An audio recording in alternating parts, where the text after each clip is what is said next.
Welcome to Actions and Limits. My name is Justin Atherton. I'm the Peak Performance Consultant for Confidence Unchained. With me as always is Paul Fortune. Paul is a mindset coach and the founder of A Call to Action. And together, we make Actions and Limits.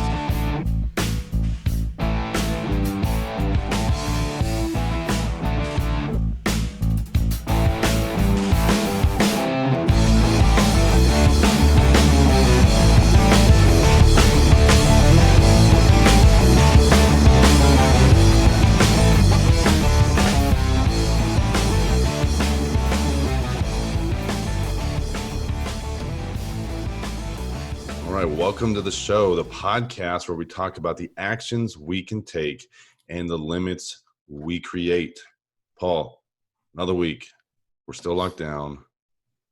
What have you been doing, man? Or, you hanging in there? You doing all right? Yeah, doing all right. Getting outside when I can, because I feel that's huge. Taking walks, just letting my mind wander and not worry about things that I can't control, just letting my mind wander, look at the trees, look at the houses, and just taking it day by day. Do a day, as our guest would say, Bryan Falchuk. Yeah, we got Bryan Falchuk coming on the show. I believe that's the name of his book. I think it's also the name of his podcast. So I'm looking forward to asking him about that and hearing his story and how he's getting through this process. So, looking forward to bringing him out here in a little bit. I was thinking, Paul, after this is over, because we don't have a time frame, right? I mean, there's been some dates put out there, but who knows, what gets extended. What is the first thing you're going to do once we're off this quarantine? Well, the first thing I'm going to do, and this is assuming that the social distancing is over, where we're taking the 6 feet. I'm going to be hugging every single person I see. I'm going to be out hugging everybody, hugging. I am high-fiving. I am hugging. I'm getting into the mix, man, because I miss people. People are going to run from you, Paul. Yeah, they may. No, I don't think so. I think they want a hug. I think everybody wants to hug right now, man. I think it sucks. We're like, Hey, 6 feet. Hey, getting too close, buddy. Get back there. Get back. So I get it. I think we're craving touch because we cannot touch. We were craving it. Sure. And on a lower level, I think I'm gonna go get a bite at my favorite restaurant, Round and Third, and play some great music for everybody to enjoy. Yeah. Are you still banned from the jukebox? I am. Well, they're not open, so. But yeah. Since the quarantine, I haven't been able to play any music. So, I think that your hug theory is going to be met with dual or a wide range of reactions. Because I agree with you. I think we're all missing that human contact and that touch. But I feel like there's still going to be people that are like, hey, I still stay 6 feet. stay away from me. And Paul's gonna be running around hugging people. They're gonna call the cops and be like, "This crazy person is hugging everyone, trying to spread the coronavirus even further." So no, I get what you're saying though. That lack of human contact is an issue. So how about you, Justin? What is the first thing you're gonna do when you get out of quarantine? Well, again, being essential personnel, I'm not really on quarantine. So I think the first thing I want to do is take some days off of work and then actually quarantine myself. Just is that a thing? Like to actually quarantine myself after this is all over? I think you're going to be the only one. Everybody else will have cabin fever, buddy. No, I do not have cabin fever. I would love to be staying home. I'm not going to complain about it. I'm going to catch up on sleep. I've been trying to do that in bits and pieces, but Yeah, I think I have the opposite of cabin fever right now. So once this is all over and the lockdown's done, I'm like, all right, I'm taking a vacation and I'm just gonna go sleep somewhere for a week. So that's what I'm gonna do. So all right. Well, before we bring out our guest, let's touch on our sponsor. And our sponsor again for the show is Frontline Standard. And Frontline Standard is a apparel company that's based out of Texas, and they were built by Patrick, who is a former U.S. Marine who now works as a police officer, and he built a company with his wife, and they were looking for a way to give back to first responders and those that put their lives on the line every day. And so they built a patriotic apparel company to support them and the efforts that they do. And you can find Frontline Standard apparel on Facebook, on Instagram. They also sell their products on Etsy, Amazon, PompUSA, and GovX. And if you message them directly on Instagram or Facebook and mention the Actions and Limits podcast, you can get 35% off your order. And I know, Paul, you and I, sport their stuff on a regular basis. We're not going to the gym as often as we were, but those are definitely still like my workout shirts that I use, and I like to sport them. They're super comfortable. So thank you again to Frontline Standard for continuing to be our sponsor. So let's bring out our guest, Bryan Falchuk. So our guest today, he's a best-selling author, professional speaker, and life coach. He's also been a C-level executive and part of several startups. He's also committed to helping people overcome and achieve in their lives after overcoming his own challenges. Bryan's best-selling book, Do a Day, teaches his approach to overcoming what stands in our way in life. His latest book, The 50-75-100 Solution, Building Better Relationships, helps people see their power to make their relationships healthier and happier in business, in their family, and in life overall. He's spoken at TEDx events and has written articles for many major publications like Incorporated Magazine, the Chicago Tribune, and LA Times. He's transformed his life inside and out, and he's here today to share how to do that with all of us. All right, Bryan, welcome to the show, man. Hey, we're excited to have you. We know you have your own podcast, so this is like a little vacation for you, right? You don't have to do all the behind the scenes stuff. So yeah, no editing work after this. That'll be nice. So your bio, you're into a lot of different things, man. So yeah, tell us how you got into this kind of work. Yeah. So, I was sort of forced into it in a way, and I know you guys understand that. And I don't mean that negatively or, overbearingly. It's kind of at a certain point, it becomes like, how could you not? And that's where I was at. So backstory for me is one of a pretty strong anxiety. Just, like a lot of kids growing up, my parents got divorced. Like that's what happened in the 80s. It's like, it's what you do. And I was like 4 or 5 years old when things were starting to come apart. And that just left me with this feeling like things aren't going to be okay. And that's kind of, basic childhood need is being taken care of because you can't take care of yourself at that age. And, there's a lot of good that's come from that. As soon as I was able to take care of myself, I was very independent, young child all the way up through adulthood.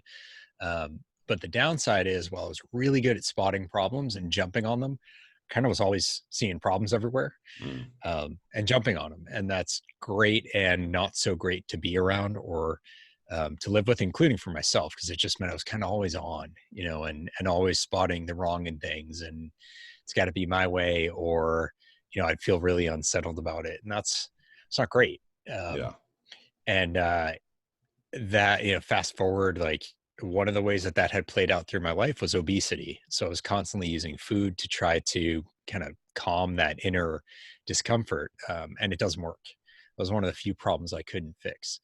And, I ended up losing 100 pounds towards the end of high school, just through kind of insane levels of diet and exercise. So effectively I was bulimic. I just wasn't using vomiting, not to get gross, but not using that. I was using excessive exercise.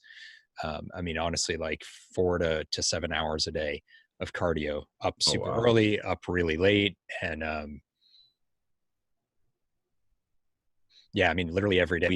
We had a pipe burst in my house growing up, and I couldn't take a shower, so I couldn't work out. And it got to be like 9:30, 10 at night, and I had a big test the next day, and I was trying to study, but like my mind was just on fire. I couldn't handle it. So I did my full workout, got in the car, drove 20 minutes to my dad's house, and snuck in and showered there. I mean, that's like, it's not like a hardcore like drug addict kind of story, but it sort of is one of these like, look, this had completely taken over my life. Sure. And I felt like if I didn't get that workout in that day, I was going to gain all the weight back. And that's kind of how I felt every single day. So a lot of fear, a lot of reactivity, a lot of discomfort with deviation from exactly what I thought had to happen in that moment.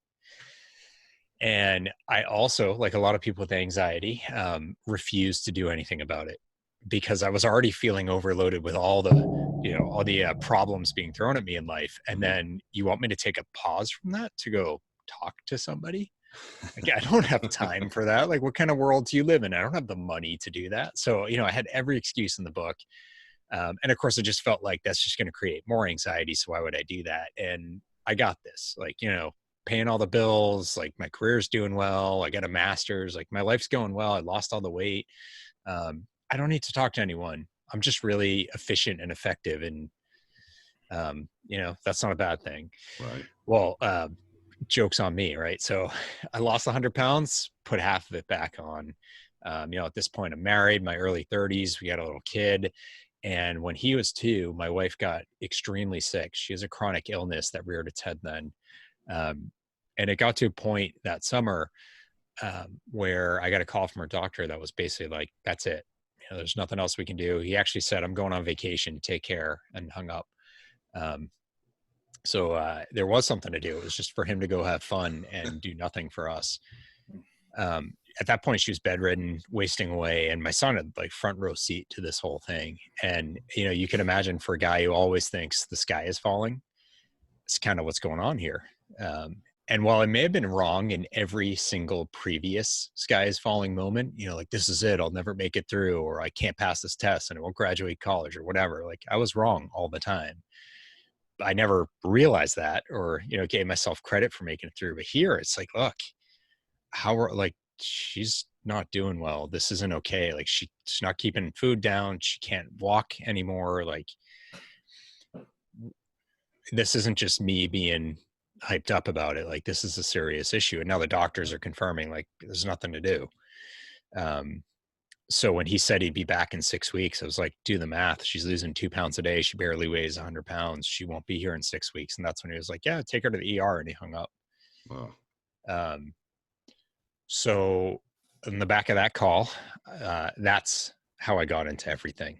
Was I walked into our bedroom and saw my son looking at his mother, and he turned and looked at me, and like that was it. I was done. I was like, I'm not fighting the way I'm living anymore. Like this is just not working. It's not working for her.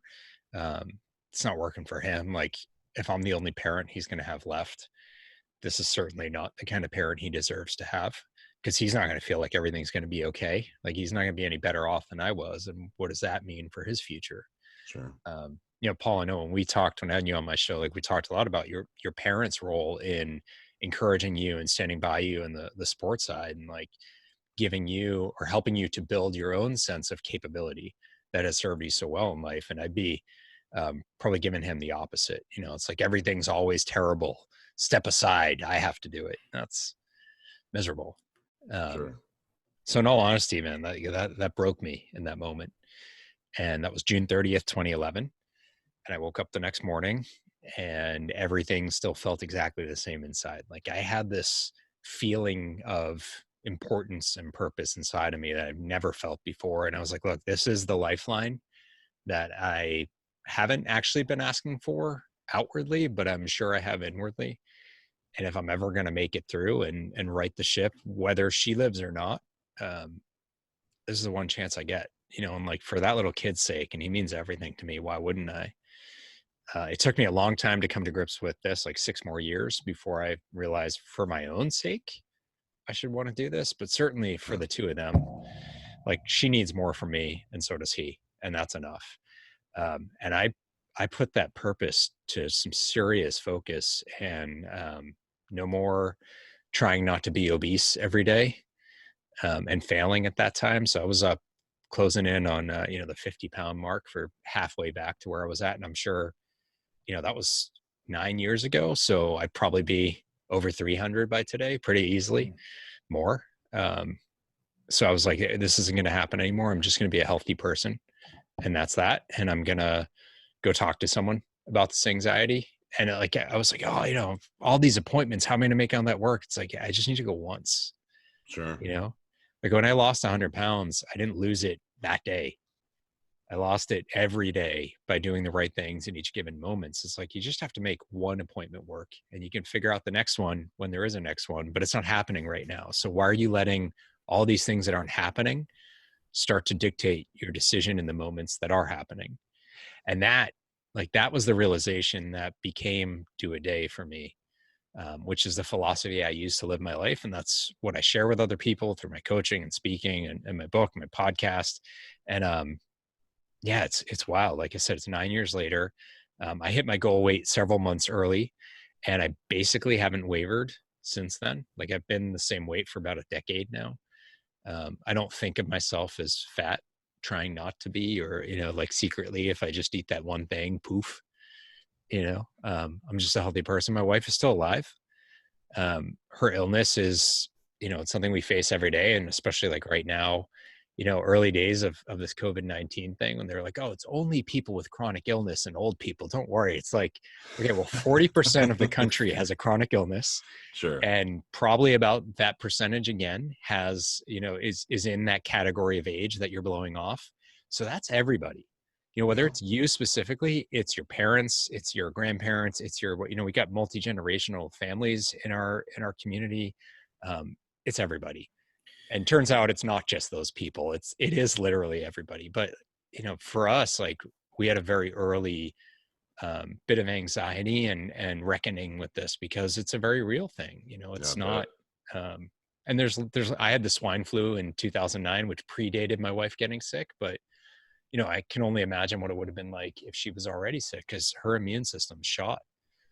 So yeah, this has been an everyday thing for us, but she's alive, and she still deals with it, but in a lot of ways she's thriving, and she's become now certified functional medical health coach, certified medicine health coach, excuse me. It's a long term, to help other people, facing the same thing. So it's transformed our lives, both of us. So, Bryan, a lot of people deal with obesity. What do you recommend, some practical things for people through diet and exercise that they can do? Nothing so drastic, but some little things that they can change to better their life day to day. Yeah, there's a lot of low-hanging fruit that we can use. No pun intended, but fruit's good. There is there's a lot of tricks. Like, a lot of us tend to take in a lot of soda, even diet soda. Diet soda actually does things to you from an obesity standpoint that ends up diminishing your ability to process the other sugars that you take in, which a lot of people don't realize. The brain actually can't tell the difference. The sweeteners they use in diet soda do the same thing. So you may think like, oh, I'm diabetic, I can have that Diet Coke or Diet Pepsi. Well, actually, it's creating more insulin intolerance in you. But so basic thing is stop drinking soda. And you may find, like, for most Americans, you'll drop a couple pounds just from that within 6 to 8 weeks, which is wild.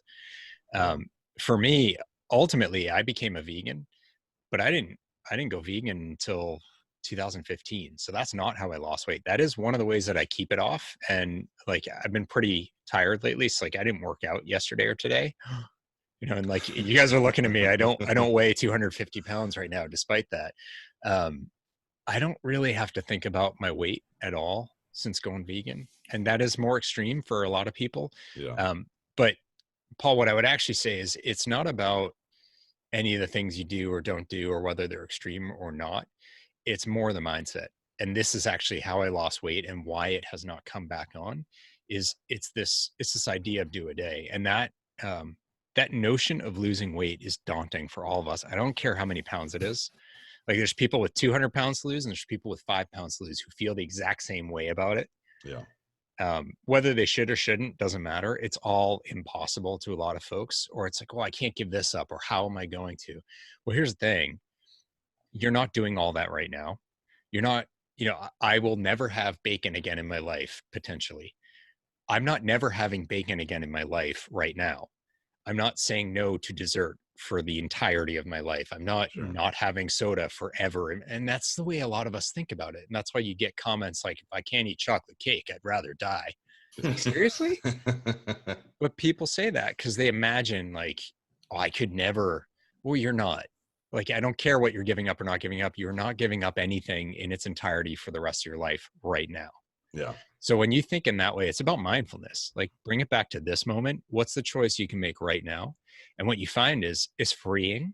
It's also really empowering because you suddenly have agency in your own wellness, where you felt just kind of mindlessly, at the whim of all the deliciousness that's being marketed around you. And it is, like, I'm not going to lie, stuff's good, but you know what? I don't really crave things like that anymore.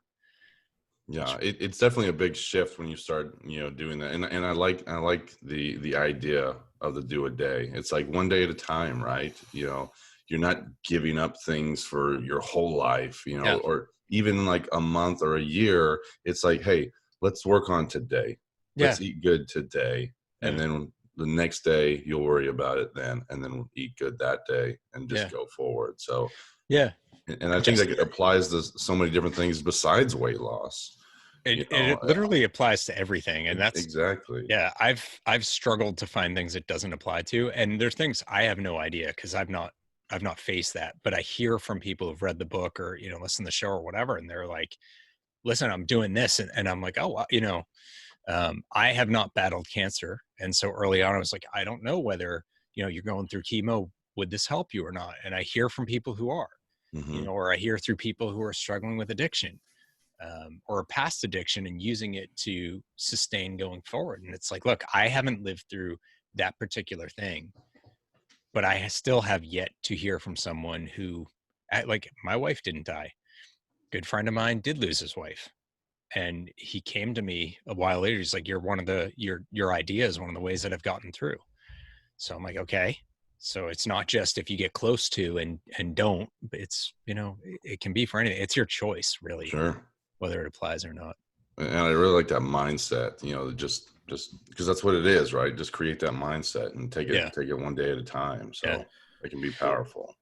Well, speaking of mindset, I saw one of your talks, Bryan, where you talked about how we can't take a compliment. We add a but and then say, oh, like if you make a good meal for your friends and they go, oh, that's a great meal. Yeah, but last week you should have been there. It would have been better. I think that's what your brother said. But talk about how we can't take a compliment and we just constantly put ourselves down. Yeah. Well, so the idea that's behind all this is self-love. And you do see a lot on this right now, and you still see a lot of people get really uncomfortable by the notion. So the reason why it's so important, and the compliment piece is one of those building blocks that helps you build more self-love. When you don't have it, what you end up doing is standing in your own way. You talk yourself down. You think you don't deserve, you're not capable of, any of those ideas of better that you want. I had 2 coaching calls today. One was someone who it was about their career and can they go for that job and whether they're, and what if this and what if someone thinks that.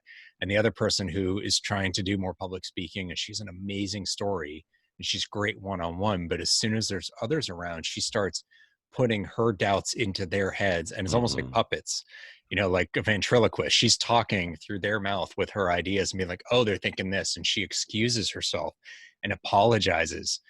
And I'm like, you are so inspiring me. And then you stop it to be like, oh, I'm all over the place. I'm like, I wasn't thinking that. I was blown away. But now I'm like, oh, you brought it up. Yeah. And what it's doing is effectively stopping you from taking in that success. And the thing about, the do a day approach is it isn't the entirety, because the entirety can be too much. It's the series of successes. It's the series of things to be grateful for, to appreciate, to build on. But the only way that works is if it's actually sinking in. Yeah. And that's why self-love is so important. So when someone pays you a compliment, including yourself, like if you think, oh, like, oh, I did really good. Oh, I look good today. Oh, but yeah, that's only because I was sucking it in, or that's only because I just got my hair done, or I have a new outfit, or whatever other excuse you want. Oh, it's just the lighting. Mm-hmm. Um, you're taking away from your ability to succeed in that moment. And if you do that, then the successes won't add up. So yeah, stop the but's like an easy one to just bring yourself a little bit more comfort with the notion that you're good enough. So like that woman who wanted to do more speaking, one of the things I said to her is like, when we're done, I want you to list some of the major successes in your life without anyone else around, because then you Yeah. can't blame them for being the reason why you're saying that but. And just as soon as that doubt pops in, note it and ask yourself why you thought that and whether that's really valid. And see if you can just start to build some more repetition and that gratitude for your own capabilities. Because that's the power. It's not about egotism. Like some people are afraid of being egotistical or high in themselves.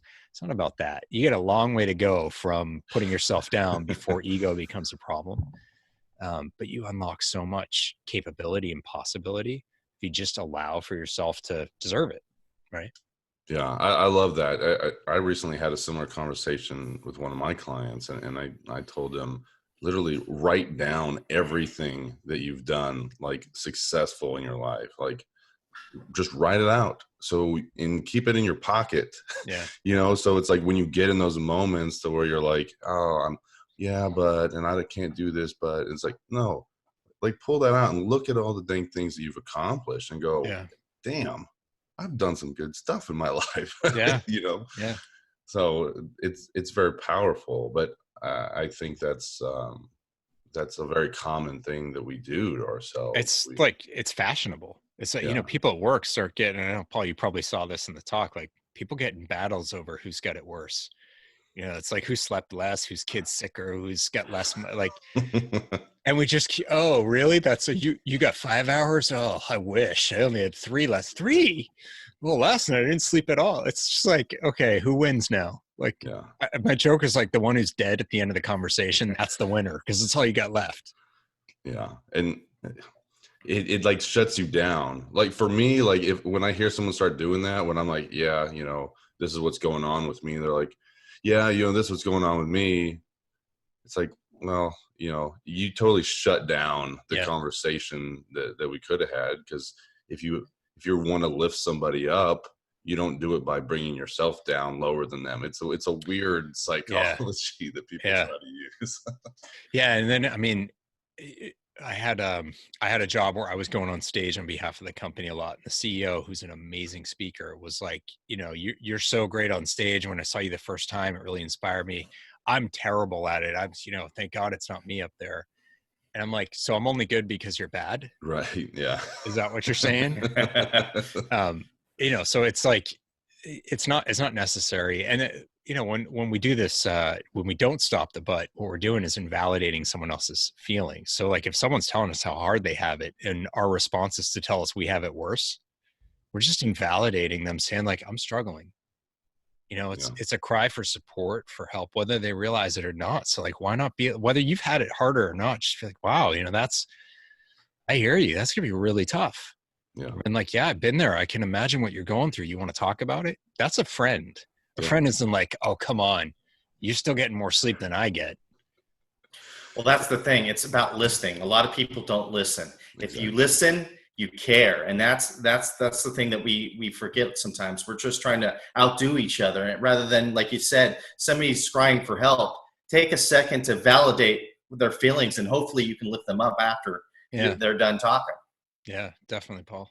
Yeah, that was the first thing that came to my mind, was the active listening, rather than waiting for your turn to chime in about whatever the conversation. But yeah. So how do you see your clients dealing with what's going on today? Have you seen a shift with the quarantine and with everything happening? How are you dealing with that, and how are your clients dealing with that? So there's a new theme that's come up for some of my clients. It's not that it's totally new. It's more pervasive right now. And it's the idea that for people who are working at home, they suddenly have all this space to get done all those personal projects, whether that's stuff around the house or just working on themselves, or, starting that podcast or whatever, Sure. whatever it might be. And I've had a number of people who are like afraid that, that they're going to be exposed for not getting all these things done, and they're like, I've been so busy and like, I haven't done this. And everyone I see is like putting out a course and hosting a webinar and doing this and doing that. And I'm like, yeah, and I haven't done any of those things. So am I a failure too? Like, no, I've got a ton on my plate and I'm trying to figure out what the right priority calls are to make. And I have my family here full time. Mm-hmm. And we have chronic illness in the household at a time when, health risks are much higher and access to the things we need is gone or restricted. So there's plenty to deal with. So, why are you beating yourself up to that list? So there's definitely a bunch of that. That comparison, right? Yeah. Yeah. And, one of the things that a lot of people get into, and specifically with shows like ours, is when you have people on who've been through something, it becomes for some a comparison. It's like, oh, well, I haven't been through that. So, that story doesn't resonate for me, or like, well, they have it much worse. So, I suck.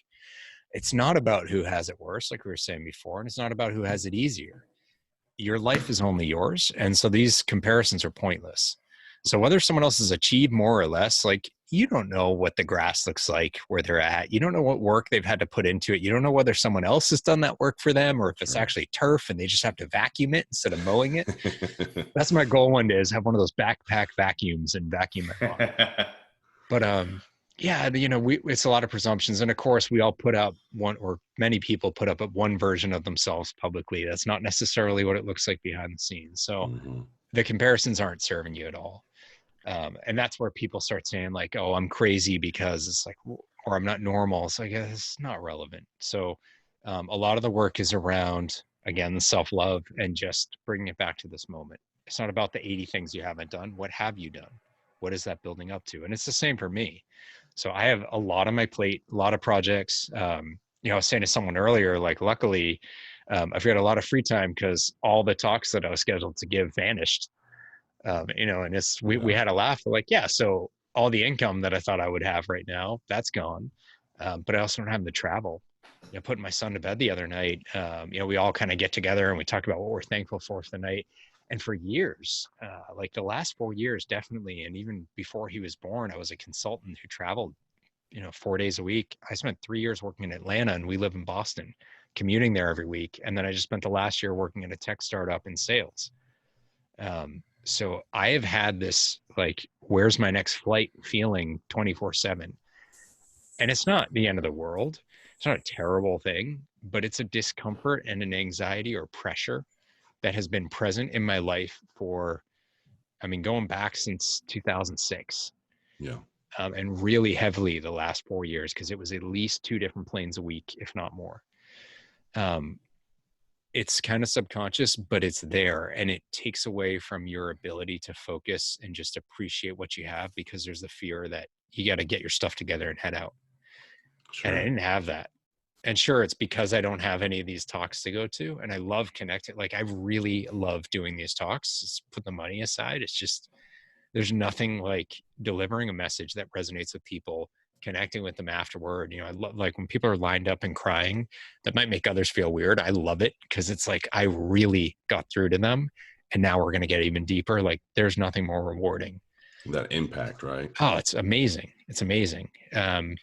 So I don't get to have any of that, but I don't have to think about where I'm going to next. And that's just a nice relaxation. I got plenty of other stuff to think about, but it's just nice to be able to. Yeah. And so I'm trying to appreciate that. Helps you come back to the moment, right? Because when you think about all the flights and places you got to go, you're not living right now. No, you're living like tomorrow, later tonight, next week. Like, what am I doing? Yeah. So, having that space to be able to like really live in that moment and do a day. Really live your message, the do a day moment, the do a day, right? Yeah. That's been everything for me. And especially like, my wife is a pretty tight diet that she can eat. There's a lot of foods she can't, and access to food is an issue right now. And so, a lot of times, like, I'm trying to go to the grocery store once a week, not more, because that creates an exposure moment for her. Sure. Guess what? There's a lot of stuff I can't get. Or like, I just saw there's one kind of meat that she tends to eat at dinner they just tripled the price. I couldn't get it for 3 weeks, and now I can, and it's 3 times more expensive. So it's like, okay, there's a bunch of it. Do I stock up and throw it in the freezer? But then financially, like, so I've got these pressures to balance right now, and just doing a day. Like I'm not buying that meat at triple the price for the next 20 years. Yeah. It's just not happening. I just need to make the next week or two work.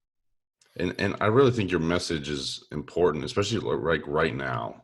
Like, I think a lot of people can take away just, hey, yeah, we're all stuck at home, right? And, dealing with this, it's not forever. It's been longer than anyone has really wanted, but do it day by day. Deal with it today. What are your priorities? What are your concerns for the day? And then do it again tomorrow. So I really think that will help a lot of people through this tough time. It's a very strong what if period that we're all in, because we don't know how long and what will happen and all that. And I mean, that is the heart of Do a Day, is like, you can either spend your time spinning with that, or you can focus on what you need to achieve right now. And either way, you're going to get through this. It's a question of how. Yeah, I like that. Bryan, you mentioned goals, and I have to bring them up because I thought they were great, man. You mentioned wanting to do a TED Talk, which is awesome, and even better, you wanted to be interviewed by Oprah in the forest. So can you go ahead and talk about that stuff? Because I think that's awesome, dude. In the forest? Yeah. Well, so that's where she does Super Soul Sundays. You sit on like these comfortable chairs or a couch in the middle of the woods. Okay. All right. I'm out of the loop on that one. That's okay. When I get there, I'll send you a picture. Awesome. So yeah, when I put out Do a Day, someone asked me what was my goal. And it's like, you're going to sell like 1 million copies and retire. And well, maybe, but that the average book sells 248 copies a year. So as soon as I found out that stat, I felt very free, because I'm like, oh, all right, the bar is super low. And also like, okay, and you make like $2 a copy. So I make slightly more than $500 a year in my day job. So like, that's not going to happen. But what is it I really want? And it's about impact. So there were a couple things before telling the person impact. Like, there were a couple things that said, like, these would be the things I want to achieve. And one is I want to be on stage doing a TED Talk. And at this point, I've done 3 TEDx's, which is like the mini TED Talks. So there's going to be some kind of conversion table somewhere that tells me like how many TEDx's equal a TED, but I'd still like to get on the big stage. And then the other was, I'd like to be on a couch in the woods with Oprah doing Super Soul Sunday. And now when I say the TED Talk one, everyone's like, that's awesome. I love TED Talks. I watch them all the time. I'll get a ticket and go, and I'll cheer you on from the front row. I'm like, awesome. And then I tell them the Oprah thing, and they either like just dead silent or they start cracking up. And it's not with me. I'll tell you that much. They're like, really? What do you mean in the woods? Like, that's ridiculous. You're not going to get on Oprah. And so they either like, they laugh at me, they talk me down. They're like, that's impossible, or you need to come back to earth, or whatever. Here's the thing. I will never get on Super Soul Sunday if I never set that goal and try. Yeah. And if I set the goal and try and I don't get on Super Soul Sunday, guess what happens? Nothing. I'm in the exact same spot I've been at, but at least maybe I'm better because of what I've tried. Like, at least I've gotten, and that's what's happened with Do a Day, is like, no, I'm not sitting on Oprah's couch right now, or, Dr. Phil or wherever else. And it's not actually about getting on TV. It's about having that impact. And the TED Talk, Oprah thing, like, those are just measures of, to be able to do that means you have to have had a certain level of impact. Your message has to be of a certain, power and catching on and all that those people recognized you and were like, we want him there. That's why I wanted it. I don't really care. Not that I would say no if she called, because I assume she listens to the show. I'm like, that's awesome. But it's more about knowing I'm impacting that many lives. And having lofty goals too, right? Like, that's important to set super high goals. Yeah. Because then even if you fall short, if you don't end up on Oprah's couch, you're on someone else's couch talking with them, right? Yeah. Hopefully it's in the forest though. Yeah, just I'll need bug spray. But yeah, that works. Or the beach is okay. But I mean, Justin, you're exactly right. Like, there's a number of things that I've done since this whole Do a Day thing came into mind, or hit me in that moment, and the vast majority of them were either things I wouldn't even have considered. Like they wouldn't even have come up for me to be like, yeah, right. Or they came up and I was like, yeah, right. Like I remember probably 3 months before I signed up to do the Chicago Marathon, a friend of mine, we were, messaging back and forth. We're both running, and she's like, I think I have a marathon in me before I turn 40. I'm like, yeah, and you have fun with that. No way. Like I've done a half marathon, like, and then I couldn't run for 5 months because I got it, like, I'm done. And, fast forward a few months and I'm signing up for Chicago and I did it. Yeah. And it didn't go well, but that has nothing to do with the running. I got some kind of stomach bug and, but that, or I'm working on my third book. It's going to the editor next week. I was like getting C+ in high school in English. And now I've written 2 bestsellers, and the third one, it's about insurance. So it will be a bestseller, but in a different kind of universe than the other 2. Because there's not a lot of insurance books. So you sell a couple and woohoo. It's the number one selling insurance book. No, but look, like very soon, I will have had 3 books published, and I'm fairly certain there'll be 3 bestsellers for a guy who struggled in English class. And I've run a marathon, and I was the fat kid and then the fat adult. My wife is alive when she was given a death sentence. I've climbed mountains, and I'm deathly afraid of heights. I've done a bunch of century rides on a road bike, and I've, again, like going back to the fat kid, and there's things that just wouldn't ever have been contemplated. And here I am, I was in the C-suite of a public company at like 35, 36, something like that. Yeah. Like me, it's wild. And so like, why wouldn't I say a thing about Oprah? Yeah. Whether I get it or not, I don't know what I can't do. Yeah, I like it. I like it. I like the goal, and I like the idea of the TEDx stage too, or the TED stage, the big stage, like you said. Yeah. I'm a big believer in setting lofty goals for yourself. So, even though I wasn't aware about the whole forest thing, do it, man. Like you said, I want a picture. Well, and the best part is the picture. So when I showed it in my third TEDx, and I Photoshop my head on there you go body, and it's pretty ridiculous. So the audience laughed too, but to be fair, I was hoping they would. Yeah no, that's what that's about. So yeah. No, that's awesome, man. So Bryan, with the idea of the Actions and Limits podcast, so what would you say, especially during this time, like what would be an action that our audience could implement that would make an immediate impact on their lives? So there's a lot of stuff in Do a Day that I tend to give people as a starting point. And it usually starts with either self-love or something about purpose. So figuring out what really matters to you. I think on the back of what we're all going through right now, I'll give you something different. So it's an exclusive for your listeners, right? All right. I think every one of us, myself included, because I do this regularly, need to just pause and check where our thoughts lie. Are these thoughts about what we're going through right now? Not a bigger question we're facing right now, but an actual thing we need to deal with right now?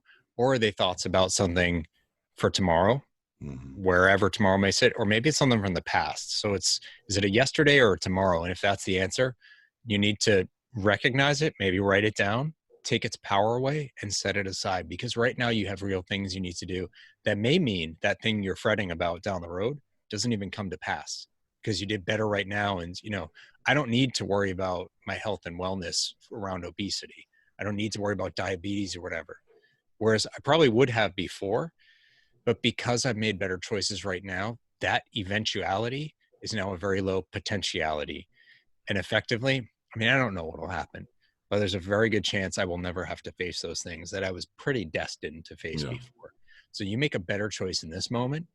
And those moments you're fearing about in this present moment, like you brought them right back into today, you've given up on your abilities today.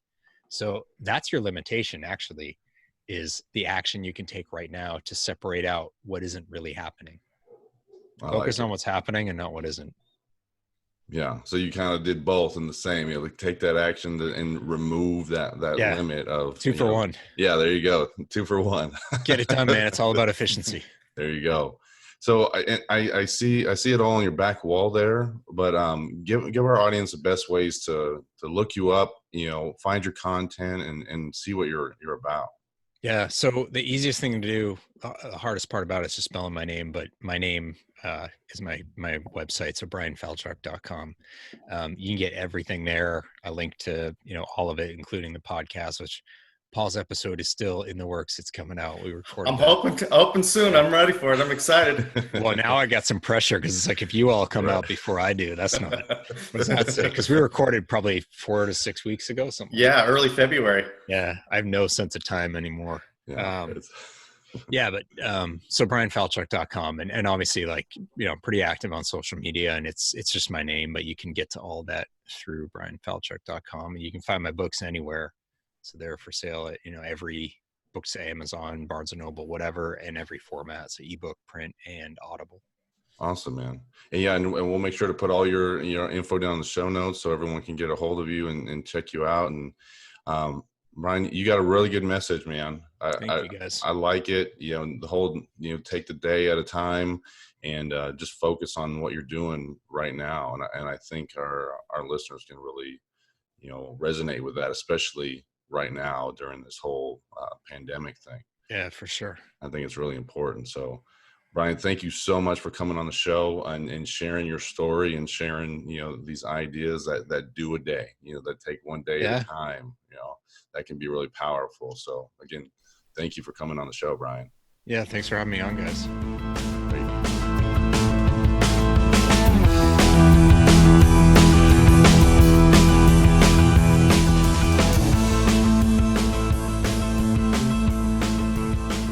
All right, Paul, what a great guest Bryan was, sharing his story. I really like that message, the do a day. I think it's so important to focus on right now. And even what he said there at the end, monitoring your thoughts and being like, am I thinking about yesterday? Am I thinking about tomorrow? And if you're sitting there stressing or regretting, drop it and then focus on the task at hand, focus on what you're doing in that moment. And, I really believe that is such a huge, tool to implement with yourself, monitoring those thoughts and then coming back into that present moment. So I think that's what his whole message was about, living in the day, right? Oh yeah. I mean, I really resonate with his message, especially in childhood. I know Justin is maybe a little similar to you with, divorce and, he had a weight problem. I had other issues. So I resonate with a lot of his messaging and see where he's coming from. And, not to brag, but I ran a marathon too. Yeah. I was thinking about that when he mentioned it. I was like, oh, Paul ran a marathon. I remember that. Yeah. So, we didn't get a chance to touch on it, but that story growing up in a household like that. Yeah. I think a lot of kids, like you said, growing up in the 80s, that was the thing to do, right? Get divorced and live in some kind of broken home. But sometimes it takes those things to, be a catalyst in your life, and seeing, how to deal with people, how to deal with different situations. And obviously he talked about, another event with his wife and his kid that he had to deal with, that was the catalyst for him to, change his behavior and to move towards different goals. And sometimes we need that kick in the teeth to be able to do something different. And it's not fun, but it seems to be that moment, that defining moment for you, it really, really helps with changing your behavior and taking different actions.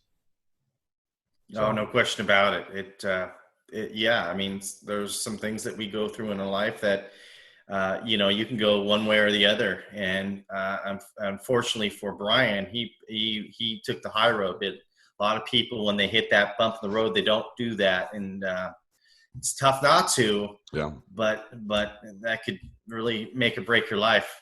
Yeah. For good or bad. I really hope our listeners out there really take that, especially during this whole, lockdown. Take it day by day. Don't worry about what's going to happen in a month and a year. You'll deal with it when it's that day, right? We can only really affect the present moment. We can't affect what's going to happen in 30 days and in 12 months. So really focusing on taking care of what you need to do today that will, change tomorrow inevitably, right? So do a day. I like it. So I pulled up a question for our segment, Ask Paul Anything. Remember to submit your questions to actionsandlimits@gmail.com to have your questions featured on the show. So this is from Scott in Long Beach, out there with you, Paul. And it says, Paul, what is the reason you get out of bed every day? What is the reason I get out of bed every day?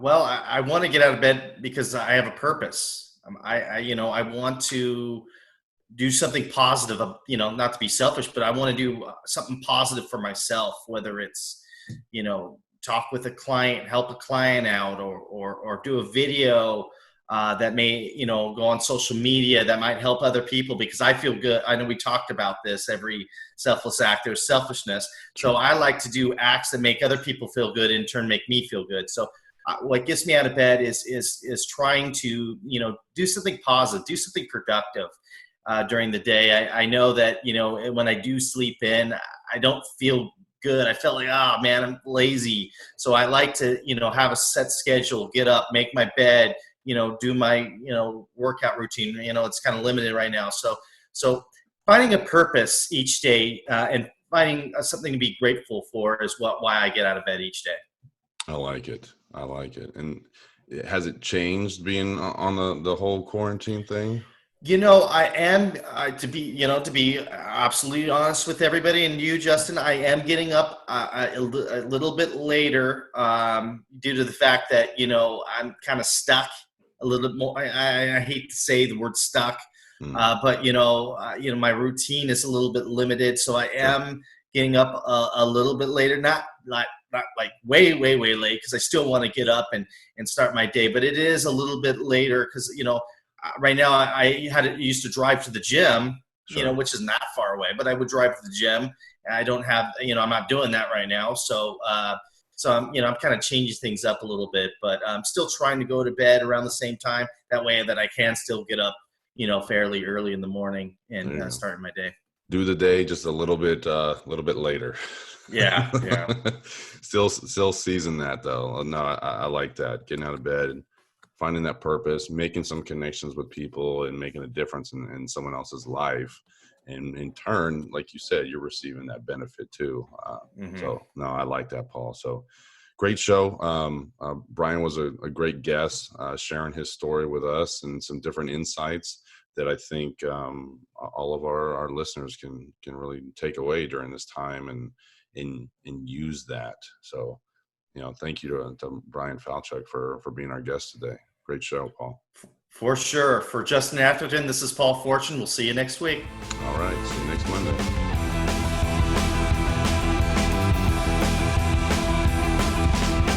Thank you for listening to the show. Don't miss an episode. Click and subscribe to our YouTube channel. Follow us on your favorite podcast platform and find us on Instagram and Facebook under Actions and Limits to stay updated on all our upcoming content.